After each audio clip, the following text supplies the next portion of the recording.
Good evening, everyone. I'm Mavis Faulkner, and I will be your instructor this evening. The session this evening will be on diabetes mellitus. I hope you have done your pre-reading on chapter 51 from your Stoddard's textbook, Medical Surgical, chapter 51, on diabetes mellitus. The objectives for this session will include providing an overview of diabetes mellitus and bringing you up to date in regards to current statistics. You should be able at the end of this session to differentiate between the different types of diabetes mellitus and also identify the differences in terms of pathology and pathophysiology of diabetes mellitus.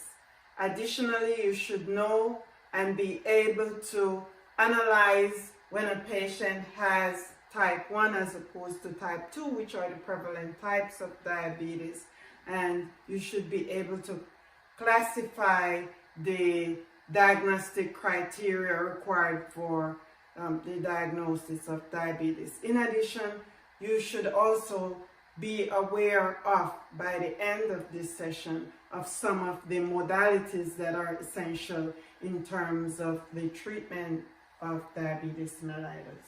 So let us move on. Diabetes mellitus is a group of diseases characterized by hyperglycemia, which is caused by a defect in insulin secretion, insulin action, or both. And diabetes affects nearly 34.2 million Americans in the United States, which is 1/3 of the cases also are undiagnosed. The prevalence of diabetes is increasing as a relationship of several factors, most often environmental, have to do with food intake and sedentary lifestyle, which cause obesity. So there's a close link to obesity. Diabetes affects minority population, and older adults are also disproportionately affected. It is in the Native Americans, in the African Americans, and in the Hispanic or Latino population that we have the greatest incidence and prevalence of diabetes mellitus. We now move on to the classifications of diabetes. You have type 1. Type 1 diabetes is usually the one that develops at up to age 35. So from birth to age 35, previously it was 40. If an individual develops diabetes, it's usually classified as type 1. With type 1 diabetes, the risk factors or the contributors towards the development of type 1 includes environmental, such as malnutrition or disease conditions that leads to malnutrition. Other environmental and autoimmune causes are also linked to type 1. Type 2, previously referred to as the adult onset diabetes, occurs in the older adult population. Usually they are obese, and usually they have other chronic disease conditions. Heredity also play a very important role. So if my mother have diabetes, I have a high risk of getting diabetes. Gestational diabetes is diabetes that develops only during pregnancy. Usually a pregnant woman is tested at weeks 24 to 28 of pregnancy to determine if she is carrying an infant or a growing fetus that may be predisposed to gestational diabetes. Latent autoimmune diabetes of the adult is a mix of type 1 and type 2. Latent, usually the person develops non-insulin dependent diabetes, which is there is no need for the use of insulin, that is referred to as type 2. Then you have diabetes associated with other conditions such as celiac disease, cystic fibrosis, as well as HIV. Patients with HIV, the medications they're placed on also cause blood glucose alterations.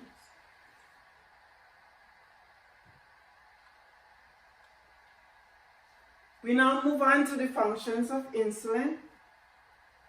Insulin is secreted by the pancreas. And the pancreas is a gland that is superimposed above the stomach. Insulin is secreted by the beta cells. And insulin is important for the transport and use of glucose. So in the lay term, they usually say that insulin is the key for the entry of glucose into the cells. Insulin stimulates the storage of glucose in the liver and muscle as glycogen. So extra energy consumed and cannot be used by the body. Insulin promotes the storage in the liver as glycogen. It signals the liver to stop the release of glucose, and it enhances the storage of dietary fat as well in adipose tissues. It also promotes the entry of amino acids into cells, and it inhibits the breakdown of glucose, protein, and fat. Hence, you should bear in mind that diabetes mellitus is a disease where there is a distortion in the overall metabolic process of the body. Therefore, diabetes also affects almost every body parts from the head to the toe.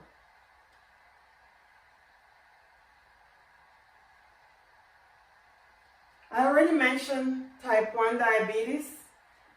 Type 1 diabetes is related to a total lack of insulin. The beta cells in the pancreas, they are usually destroyed. It could be a viral infection, the environmental, genetic factor that contribute to type 1. As a result, it results in decreased insulin. And for the first part, when a person develops type 1 initially, after a couple of months, they may go through a honeymoon period where they have a minimal amount of insulin secretion and they start to be able to feel somewhat better, and they may tell you that, oh, I don't have type 1 anymore. But it's just a change in the body that is taking place. Unchecked glucose production by the liver and fasting hyperglycemia can occur, and it affects 5% of the adults with diabetes mellitus. Type 2 diabetes is referred to as a disorder in which there is a decreased amount of insulin secretion, but there is some residual function in the pancreas, and the pancreas can secrete some insulin. Hence, the treatment regimen for type 2 diabetes is different. With type 1, insulin has to be provided. With type 2, there is some insulin remaining and there is some functioning of the beta cells. So oral hypoglycemic medications such as metformin, sulfonylureas, glipizide, and other types of oral glycemic medications are used in the treatment of type 2 diabetes. Type 2 diabetes affects 95% of the adults with diabetes mellitus. So think about the 34.2 million individuals in the United States who have diabetes. 95% of those individuals are living with type 2. The onset is over 30 years old, and it's increasing in children with as a relationship to obesity. It's a slow progressive glucose intolerance, and it may go undetected for many years. So let's look at the pathogenesis of type 2 diabetes. A key word that you need to keep in mind is insulin resistance. So there's an impaired insulin secretion from the pancreas. This leads to hyperglycemia. There is a diminished gastrointestinal absorption of the glucose, and as a result, the glucose in the bloodstream gets to very high level. Hyperglycemia in the liver, there is an increased basal hepatic glucose production and decreased stimulated insulin uptake. So that's part of the basic pathogenesis of diabetes type 2. The latent autoimmune disease of adults, LADA, is a subtype of diabetes in which the progression of the autoimmune beta cell destruction is gradual, and it's usually a mix of type 1 and type 2. Therefore, latent autoimmune diabetes of adults have clinical manifestation of both type 1 and type 2. Let's just recap. Type 1, they are slender. Usually the person is at a younger age. It can be related to environmental autoimmune conditions. And type 2 is where you have the individual who is more obese. They are older in terms of age. They have multiple chronic disease condition, and there is a great link to hereditary family history. The emerging subtype of LADA has led to some individuals requiring that there is a recategorization of the different types of diabetes, but we have not seen any changes in that area. So let's look at the two main groups of diabetes mellitus. Type 1 diabetes, previously called juvenile diabetes in the literature. It's no longer juvenile, it's type 1. Type 2 is related to obesity, age, previously identified impaired fasting glucose. So the pre-diabetic patients are in that category. Individuals who have hypertension are at risk for diabetes, and those with diabetes are at risk for hypertension. The high density lipoprotein, less than 35 milligrams per deciliter, triglycerides greater than 250, and a history of gestational diabetes giving birth to an infant with 9 pounds or greater. Those are risk factors for type 2 diabetes.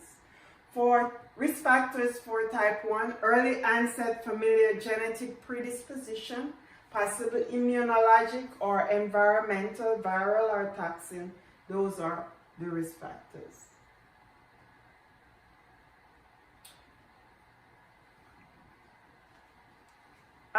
At this point, I have prepared 2 case studies. You're going to form into 2 groups. One of the case studies is on type 1 and the other is on type 2. You're going to work in groups with the use of the nursing process to answer the questions related to diabetes mellitus. We will reform before the class ends, and if the class ends and there is not adequate time, we will continue with the case studies at the beginning of the next class. Give me a few minutes, in fact about a minute. Let me just quickly highlight clinical manifestations that may be essential when you identify patients having symptoms related to diabetes mellitus. The clinical symptoms depends on the level of hyperglycemia. Patients may have blood glucose level where it's unreadable on the equipment that we use to evaluate them. The 3 P's, polyuria, frequent urination, polydipsia, increased intake of fluids, and polyphagia, which is increased intake of